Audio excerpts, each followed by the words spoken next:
हज़रत रहमतुल्लाह अलैह के तारुफ में एक अहम बात जिसकी तरफ तवज्जो देना अज़हद लाजिम और ज़रूरी है वो ये कि जिन अहबाब, जिन उलमा और जिन सवाने निगाह ने इमाम सिराजी अलैहि रहमा की सवानी को लिखना चाहा, वो एक नुक्ते पर आकर बेबस हो गई कि हमें ये पता नहीं चलता है कि इमाम सिराजी अलैहि रहमा की तारीख़ विलादत क्या है और तारीख़ वफ़ात क्या है।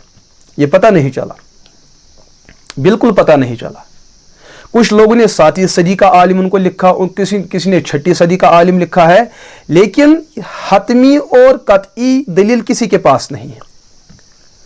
अलबत्ता कश्फ़ुज़्ज़ुनून के जिल्द 2 सफ़ा 1247 पे मुसन्निफ ने इमाम सिराजी अलैहि रहमा के बारे में एक तख़मीनन विलादत व वफ़ात की तारीख़ को बयान किया है।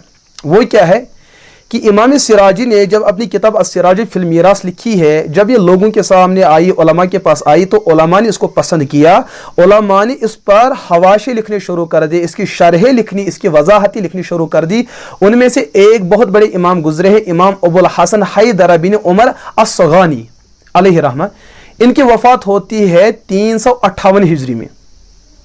इसका मतलब जब इमाम सिराजी की किताब इमाम सिराजी ने लिखी तब तो कलमी दौर था, कलम से लिखा जाता था। फिर इस किताब को मुकम्मल करना, फिर इसके नुस्खे बनाना, वो भी कलम के ज़रिए से, फिर उन नुस्खों को इलाकों में तकसीम करना, उलमा के पास पहुंचना। इसका मतलब 358 हिजरी में इस सिराजी की सबसे पहली जो शरह लिखी गई है वह इमाम अबुल हसन हैदर बिन उमर अस्सगानी अलैहि रहमा ने लिखी है। इस शरह को सामने रखते हुए ऐसा महसूस होता है कि सिराजी रहमतुल्लाह अलैह की विलादत 358 हिजरी से पहले पहले या तो दूसरी सदी के ये आलिम हैं या तो तीसरी सदी के ये आलिम हैं। इस हवाले के एतबार से ऐसा महसूस होता है। अगर वो किताब जो इस सिराजी की शरह लिखी गई है वो यकीनी हो और साबित शुदा हो, फिर तो हज़रत इमाम सिराजी रहमतुल्लाह अलैह का दूसरी या तीसरी सदी का आलिम होना साबित होता है।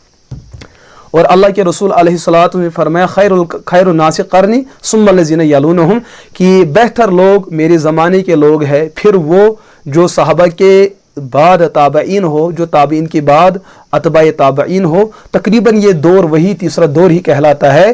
तो फिर उस एतबार से उनका इल्म भी खैर वाला इल्म हुआ, उनका दौर भी खैर वाला दौर हुआ, उनकी ज़ात भी खैर वाली ज़ात रही। हर एतबार से इन पर अल्लाह ताला का बहुत ही फजल करम है कि ये खुद भी खैर है, उन्होंने खैर को जमा किया है और खैर लोगों के सामने पेश भी किया है।